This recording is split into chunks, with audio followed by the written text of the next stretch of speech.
کئی دن گزر گئے، 7 اجلاس ہو چکے، معاملہ طے نہیں پا رہا۔ 8واں اجلاس بھی ہوگا، ایک اجلاس پر بہت خرچہ آتا ہے، 7 اجلاس کا حساب لگا لیں، کیا بنے گا؟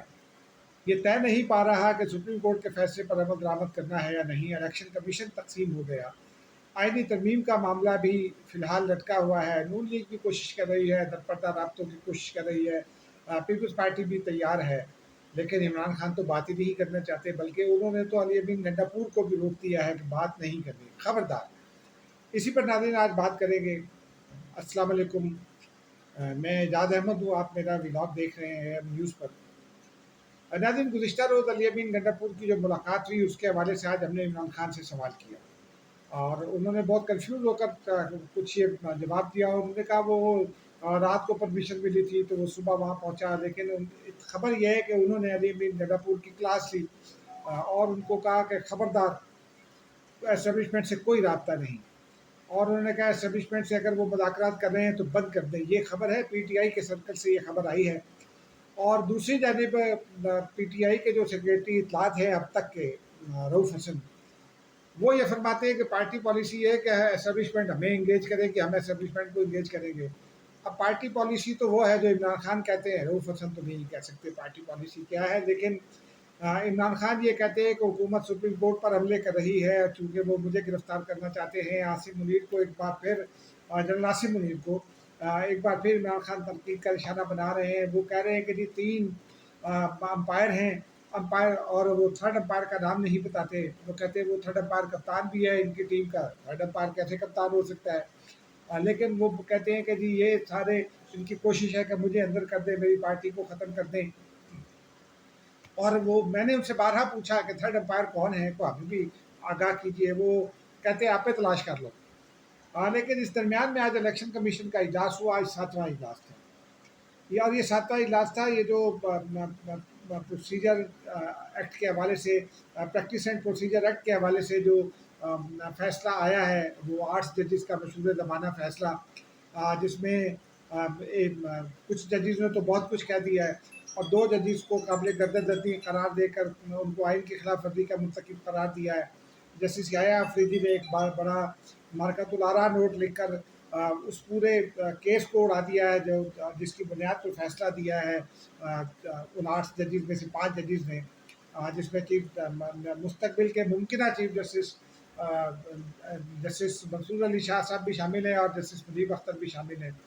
لیکن اب یہ معاملہ ہو گیا 8 ججز ورسز 7 اجلاس، اور بھی اجلاس ہو کے 7-8 اجلاس اور ہوں گے، اس کے بعد ہی شاید یہ فیصلہ ہوگا۔ لیکن اس میں پرابلم یہ آ رہا ہے کہ جو گراؤنڈس بتائی ہیں جسٹس یحییٰ آفریدی نے، وہ اس پر اتنی اسٹرانگ ہیں کہ الیکشن کمیشن ان کی وجہ سے، اور پھر اس سے پہلے جسٹس نعیم اختر افغان اور جسٹس امین الدین خان نے جو اختلافی نوٹ لکھے تھے، ان میں جو کچھ بھی کہا ہے، ان کے نتیجے میں خود الیکشن کمیشن کے لیے یہ مشکل ہو رہا ہے کہ وہ کس طرف جائے، کیونکہ اگر کل حکومت کی جانب سے آئینی ترمیم آ جاتی ہے تو پھر الیکشن کمیشن کہاں کھڑا ہوگا، اور آج اگر وہ فیصلہ دے دیتا ہے اور کل فیصلہ تبدیل ہوتا ہے تو پھر کیا صورتحال ہوگی۔ یہ ساری چیزیں الیکشن کمیشن کو دیکھنا ہے، اور خالی الیکشن کمیشن کو ہی نہیں دیکھنا حکومت کو بھی دیکھنا ہے۔ اور یہی وجہ ہے کہ حکومت کی جانب سے آئینی ترمیم کی جو کوششیں ہیں ان کو تیز کیا جا رہا ہے۔ آج شادیہ مریم نے بڑی دھواں پریس کانفرنس کی ہے پرویشا خان کے ساتھ۔ مسلم لیگ نون کی جانب سے یہ اطلاعات موصول ہو رہی ہیں کہ انہوں نے پی ٹی آئی کے ساتھ رابطہ کیا ہے اور آئینی ترمیم کے حوالے سے بات کیا ہے۔ عمران خان صاحب جو ایک وقت میں آئینی ترمیم کے حق میں تھے، اس کے لیے یہ جو کانسٹیٹیوشنل کورٹ ہے، اب وہ کہتے ہیں کہ کانسٹیٹیوشنل کورٹ صرف اس لیے کی جا رہی ہے کہ سپریم کورٹ کو بٹھا دیا جائے، اور کچھ لوگوں نے اس درمیان میں نئے چیف جسٹس کا جعلی نوٹیفکیشن بھی شیئر کر دیا ہے۔ اس کے اوپر بہت سارے لوگ پکڑے جائیں گے، پنجابی میں کہتے ہیں نا سب پھڑے جائیں گے۔ اس میں اس بات کا امکان ہے کہ تحقیقات تو ہو جائیں گی، لیکن یہ کون لوگ ہیں جنہوں نے جعلی نوٹیفکیشن شائع کر دیا ہے، کیونکہ ابھی تک تو نوٹیفکیشن ایشو ہی نہیں ہوا۔ اور منصور علی شاہ کے حوالے سے اور کہا یہ جا رہا ہے کہ جی سوشل میڈیا ذمہ دار ہے، تو کیا پھر یہ، لیکن سوال یہ ہے کہ اتنا ٹیکنیکل نوٹیفکیشن بنایا کس نے ہے؟ اور ایوان صدر اور جو حکومت ہے وہ وضاحتیں کر رہی ہے کہ ابھی تک تو ہم نے ایسا کوئی نوٹیفیکیشن جاری نہیں کیا. پھر یہ نوٹیفیکیشن کس نے تیار کر دیا. یہ ساری سچویشن میں معاملہ بہت دلچسپ رخ اختیار کر رہا ہے، لیکن خطرناک رخ بھی اختیار کر رہا ہے، کیونکہ اس وقت ہم آگ پر بیٹھے ہیں، ایک طرح سے بارود کے ڈھیر پر بیٹھے ہیں. معمولی سی غلطی جو ہے وہ اداروں کو بہت بڑا نقصان پہنچا سکتی ہے. ادارے مینس سپریم کورٹ، اور ادارے مینس پارلیمنٹ. اس لیے کہ یہ گیم پارلیمنٹ اور سپریم کورٹ کے درمیان میں چل رہی ہے. تیسرے فریق کو انوالو کرنے کی کوشش ہو رہی ہے، لیکن ابھی تک تو وہ کوشش کامیاب نہیں ہوئی ہے. تیسرا فریق خاموشی سے آرام سے بیٹھا ہے. اور عمران خان صاحب جو ہیں وہ اسی وجہ سے جھنجھاٹ کا شکار بھی دکھائی دے رہے ہیں، کیونکہ D G I S I تبدیل ہونے کے بعد انہوں نے بہت محتاط رد عمل اختیار کیا. ہم نے کافی دفعہ جاننے کی بھی کوشش کی، لیکن انہوں نے بات نہیں کی. اور ایسا لگتا ہے کہ وہ گھبرائے ہوئے ہیں نئے D G I S I کی تبدیلی سے، کیونکہ ان کو یہ لگتا ہے کہ شاید اس بار جو ہے وہ ان کی دال گلنے والی نہیں ہے. اور یہی وجہ ہے کہ وہ محتاط ہیں. ان کی پارٹی کے جو چیئرمین ہیں اب تک کے، کیونکہ اطلاعات یہ ہے کہ ان کے خلاف بھی خان صاحب جلد ایکشن لینے والے ہیں اور ان کو چیئرمین شپ سے ہٹانے کے احکامات جاری کرنے والے ہیں برس غور.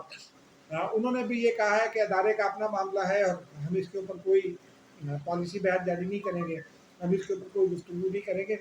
اس سارے تناظر میں جو کام کی بات ہے ناظرین وہ یہ ہے کہ کمیٹیاں بن رہی ہیں پولیٹیکل پارٹیز کی. پیپلز پارٹی نے ایک آلریڈی ایک کمیٹی بنا رکھی ہے تاکہ آئینی ترمیم کے معاملے کو آگے بڑھایا جائے. مرتضیٰ وہاب کو اس میں ان کیا ہے، کیونکہ مرتضیٰ وہاب بیرسٹر ہیں اور کافی سمجھدار ہیں، پڑھتے لکھتے ہیں. اس کے علاوہ کیونکہ فاروق ایچ نائک اس وقت پاکستان بار کونسل کے وائس چیئرمین ہیں تو ان کو شامل نہیں کیا جا سکتا، لیکن بیرسٹر ضمیر گمرو ہیں، کچھ اور لوگ ہیں جو ان کاموں پر لگے ہوئے ہیں. پاکستان پیپلز پارٹی لیڈ کر رہی ہے اس پروسیس کو، کیونکہ شہباز شریف اس وقت ملک سے باہر ہیں، لیکن مسلم لیگ نون پوری طرح سے ان ہے سارے معاملات میں. وزیر قانون بھی ملک سے باہر ہیں. تو پی ٹی آئی کو بنانے کی بنیادی ذمہ داری پیپلز پارٹی اس وقت ادا کر رہی ہے. مولانا فضل الرحمان ایسا لگتا ہے کہ گیم لوز کر رہے ہیں، کیونکہ اگر 2 ووٹ جو سینٹ میں درکار ہیں اگر وہ مل گئے تو اور مخصوص نشستوں کا فیصلہ ہو گیا تو پھر مولانا فضل الرحمان کا معاملہ گڑبڑ ہو جائے گا. اور اسی لیے مولانا فضل الرحمان نے اب ایک طرح سے مراجعت کا سفر جو ہے اس کی ابتدا کی ہے. دیکھیں وہ سفر شروع کرتے ہیں کہ نہیں. نواز شریف سے ملاقات کے لیے وہ تیار ہو گئے ہیں. ناظرین اس درمیان میں خبر یہ ہے کہ علی امین گنڈاپور کو عمران خان نے سختی سے گزشتہ روز یہ ہدایت کی ہے کہ وہ جو ان کے رابطے ہیں اسٹیبلشمنٹ سے، جن کی بنیاد پہ وہ آ کے بہت ساری سودے بازیاں عمران خان سے بھی کرتے ہیں میری اطلاع کے مطابق، انہوں نے کہا کہ وہ رابطے ختم کر دیں، وہ مذاکرات ختم کر دیں. ہم کوئی مذاکرات نہیں کریں گے اسٹیبلشمنٹ سے. حکومت کے ساتھ تو وہ مذاکرات کرنا ہی نہیں چاہتے. لیکن ناظرین معاشی حوالے سے بھی ایک بڑی خبر ہے کہ ایف بی آر نے نان فائلرز کے حوالے سے ایک پالیسی جاری کر دی ہے. بین الاقوامی سفر نہیں کر سکیں گے اور 15 پابندیاں عائد کر دی ہیں اس میں. اور وہ کہتے ہیں کہ کوئی اب فرار نہیں ہو سکے گا. ایف بی آر شکنجہ ٹائٹ کر رہا ہے، سب بھرے جائیں گے.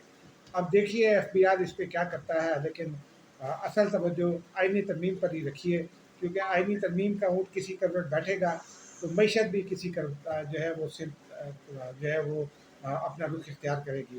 مجھے اجازت دیجیے. خدا حافظ.